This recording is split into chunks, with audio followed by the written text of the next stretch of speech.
Hey everybody, it's Jason Creel and you're watching The Lawn Care Life. Today I'm going to be in the yard and we're going to be talking about spring tips for your Bermuda lawn. Let's get started right now. Alright, so I'm going to show you my Bermuda lawn here, and I'll be honest with you, last year this yard was looking pretty much great. We moved into this house, if you follow the story, a little over 2 years ago, and now look at it. Got huge bare spots, and the point is my house is under construction here, being renovated, and they put in a new septic system and got my whole front yard, half of it dug up.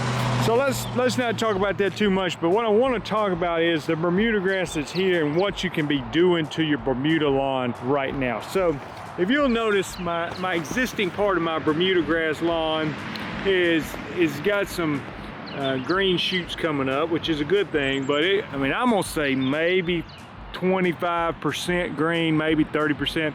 It's still very much dormant. So what do you want to be doing on your yard right now when it's still, in this transition stage? Well, hopefully by now, I'm in March when I'm filming this video, and I'm in Alabama. Hopefully by now, at least in my area, you should have had your pre-emergent out, because especially in a Bermuda grass lawn, better be early than late. So you want to get it out, I told you, just put it out in January, February. I mean, what's the big deal of being a little bit early? If you're late with it, then you got crabgrass problems, and Bermuda grass just will get totally eat up with crabgrass if you're not careful. So I'd rather be a little early than late on my pre-emerge. So go ahead and have that out. If you haven't put out, I use prodiamine. If you haven't done that yet, then you might need to go with, a post-emergent. You could use that Drive Accelerates, the one I'm using when I get new customers signed up. Or you could use Dimension, which is supposed to help with baby crabgrass, as well as you having some pre-emergent activity on crabgrass if it hasn't germinated yet. So anyway, tip number one, you got to get your pre-emergent out if you haven't done so far. The second thing I want to mention to you, and I'm thinking about doing this today, is go ahead and start mowing your grass. I mean, when it starts looking like this, you say, well, why would I do that, Jason? It's barely growing. I don't have any weeds, or very few weeds, and you shouldn't have many weeds if you did your fall application. So I'm using Spectacle Flow in the fall. It pretty much keeps the weeds out. Now, I purposely didn't spray one side of my lawn to show the difference in how many weeds it has. But even if you've got weeds, go ahead and start mowing it. The weeds don't like you having the lawnmower run over them, so that'll help in that aspect. But even if the weeds aren't a problem, you start mowing, because what it'll do is it'll start getting rid of this dormant grass here.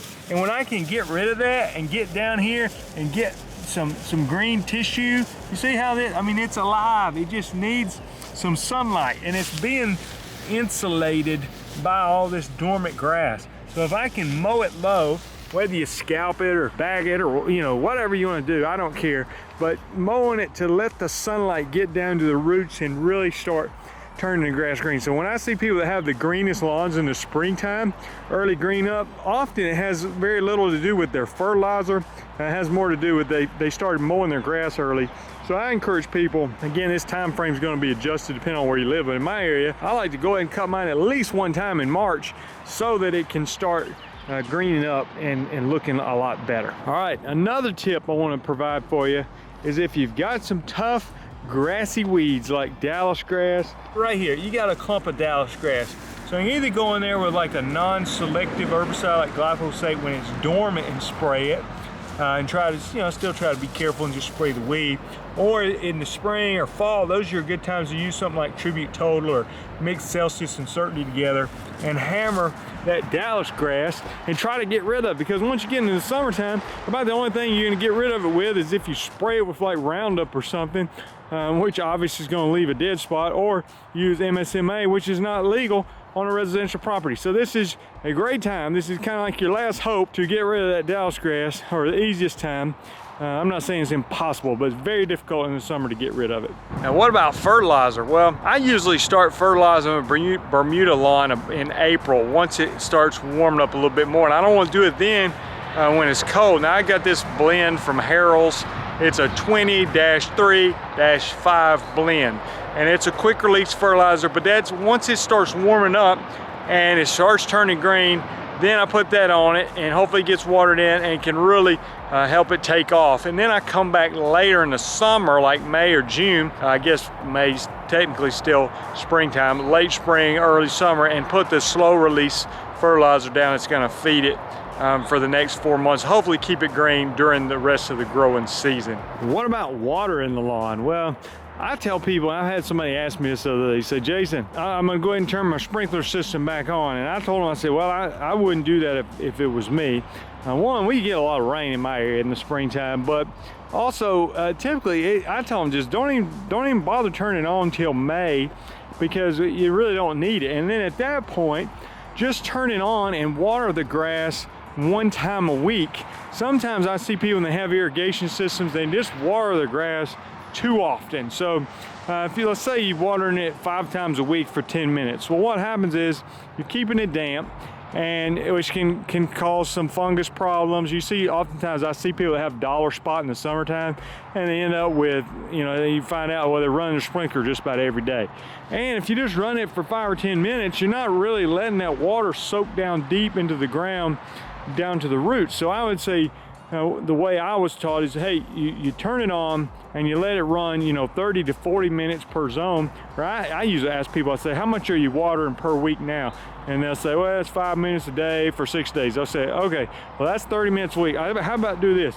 Just put all 30 minutes on one day. So turn it on at 4 o'clock in the morning, 30 minutes per zone, and really soak it so that it can get down there deep. And then you're not watering it as often. So what that can help with the fungus and weeds. I know stuff like nutsedge and cling and all that just loves wet areas. So if you water it less often, you're going to be more effective for the lawn, and also help not have so many weeds in your yard. What about seeding your lawn? I've had a couple people ask me lately, say, hey Jason, I'm wanting to overseed my lawn. I'm wanting to put some Bermuda seed or some zoysia seed out there. I almost always try to talk people out of this, and if you're going to do it, you need to figure out, one, a lot of the grasses we use, that you can't grow them from seed. So this type of Bermuda I have here, it's a hybrid seed. It won't grow. You have to sod it.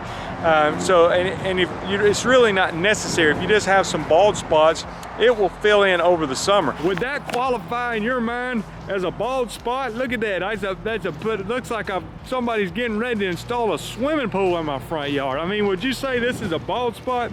Guess what? I'm not putting any seed out here. There's little sprigs of Bermuda right here. I'm gonna get them to smooth it out for sure. But look at all this Bermuda starting to come up right there. I mean, that's all I need. Just give us a little bit and we'll start fertilizing it, and it'll fill in. So no overseeding, because I can't get this 419 Bermuda in a seed anyway, and it's not necessary. It's going to spread so fast this summer, and I happen to know a guy that has a lot of fertilizer. That's me. But anyway, we're going to get it to grow. So if you just got a bald spot, don't worry about it. Now zoysia, on the other hand, very slow to spread. You might want to put some sod out in that situation. But either way, if you're going to seed them, you got to wait till it's hot, and then you got to figure out how to keep it watered until that seed germinates. So I'm not saying it's impossible to seed, but springtime would not be the time to do that. And with Bermuda, if you have some Bermuda like I do in this yard, then I'm not worried about it. It's going to spread on its own. What about the weeds you have in your yard? Well, we already talked about the grassy weeds. You can go through there and hammer those with Tribute Total. You can spray Celsius and Certainty combination. If you mix Celsius and Certainty together, you can spray that just about year round on just about any weed you're going to see, and it's going to do great, okay? Now, I'm not saying it's going to get every single weed, but it'll get your sedges. I mean, it's going to help with a lot of things. So if you want to simplify things, that's your tip for you. You can use those two products mixed together, and it works great. But you can come in here with a lot of things. I use Change Up, I use Metsulfuron, I use Triplet, I use, whatever. I'm using all kind of stuff, depending on if I'm blanking in the application, and I've got Triplet spraying in there with my pre-emergent. And then, that's what I'm doing right now in my round 2 for my customers.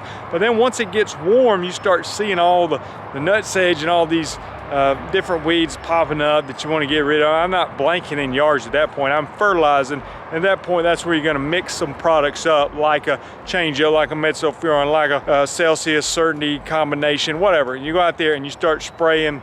Usually I'm using a broadleaf product combined with a sedge product. So maybe like Change Up combined with Pro Sedge, that get the broadleaves and the sedges, or Certainty combined with Celsius, or maybe I just got Blindside, which will get some broadleaf weeds and also some of the sedges as well. So anyway, depending on your situation, your weeds, those are things I'm going to use in that situation. Thanks for watching the video. I'm Jason Creel. Hopefully you got some good tips to help you have a great Bermuda lawn this summer. And if you haven't done so, I would encourage you to subscribe to the channel or go over to lawncarelife.com. There's resources available for you there if you're in the lawn care business. And you can check out the over 600 videos on the channel just by clicking on my channel name below, Lawn Care Life. Talk to you guys later. Bye.